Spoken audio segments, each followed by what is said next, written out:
Well, man, take me through this because I don't think any of us even knew you were fighting until like a couple days ago. I mean, they kind of snuck this in on us. Did they sneak it in on you too?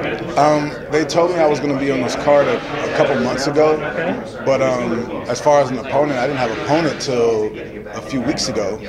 So, and my last fight, my opponent changed on Monday of the fight week. You know what I mean? So, I mean, I've learned now that you got to be prepared for anything at all times. Be ready to fight and be ready for opponent switch. So. I mean, it's been a while since you've been in there anyways. Were you getting pretty antsy about not fighting? Oh, I was being real antsy about not fighting. I mean, sitting out for 7 months, it's kind of hard, you know. As a blue chip prospect, they want to see you grow and want to see you gain experience, but how do you do that when you're not competing? Yeah. It's hard to gain experience when you're not competing. So it's kind of like, it's like asking a tree to grow without giving it water.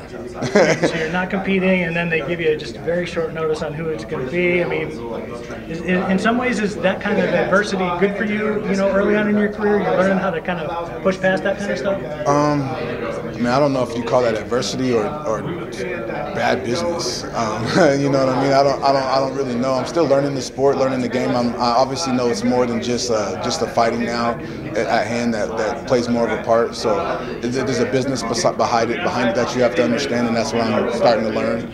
But I mean, it's just frustrating for me as a wrestler when we compete all year round. We travel all the time to compete, and you look for competition. Even in the practice room, you go across the states or go into another country just to compete with guys on a daily basis. So for me, it's very frustrating, just because I'm used to always being active, used to always competing.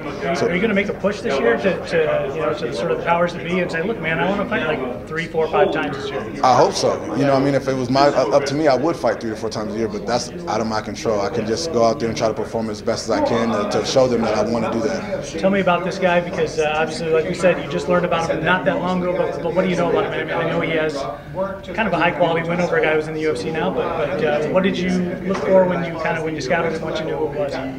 Well, in any fighter, I look for habits. You know, I mean, that's one thing guys can't break. You look for bad habits, and then you look how to expose them, and that's pretty much the main thing. I know he has a little bit of wrestling background. He actually wrestles with one of my old wrestling teammates on the USA team, Jake Herbert, who was a world champion. So I spent a lot of time with him. I actually was out in Michigan. I was out there for a few weeks training because I was going to train out there in Michigan. So I was with him for a while. So I know he has a little bit of background, but that's really about it.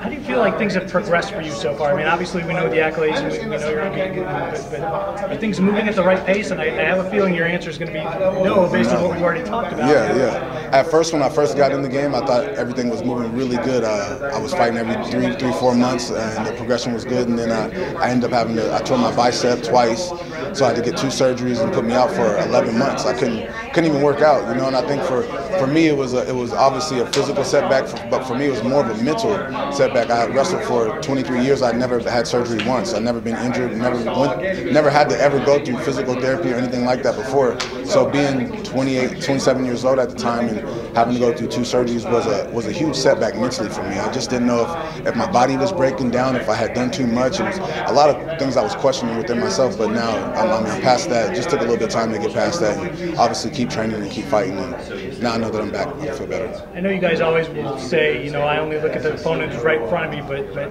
I'm sure you have some kind of long-term goals, you know. What are they? And with the win on, you know, this weekend, where do they put you, and how much closer does that get you to kind of where you want to be? Hopefully it just moves me up to the main card, so I can really start fighting these guys with some names and really start making a name for myself in the sport. I think, you know, if I continue fighting these nobodies, I'm not really advancing, I'm not really going anywhere, and so I think that really doesn't do much for me. So I just hope to fight somebody with a name and a nice record in Bellator and keep moving from there. Do you feel like that they want to move you along at a nice, slow enough, steady enough clip early on in your career? I mean, I feel like they've done that with other kind of blue chip prospects as well, but I also feel like some of those guys who said, yeah, like put me in there against some names because I know I can do this. Right. Man, you know, that's not really my job. My job is just to fight, and that's really what I'm really trying to concern myself with. The other stuff, I'll just let them handle that stuff. But I would just love to fight more, be more active, regardless if I'm still on the undercard or main card. I just want to be more active, and hopefully my performance will show them that I'm ready to be on the main card and fight better guys.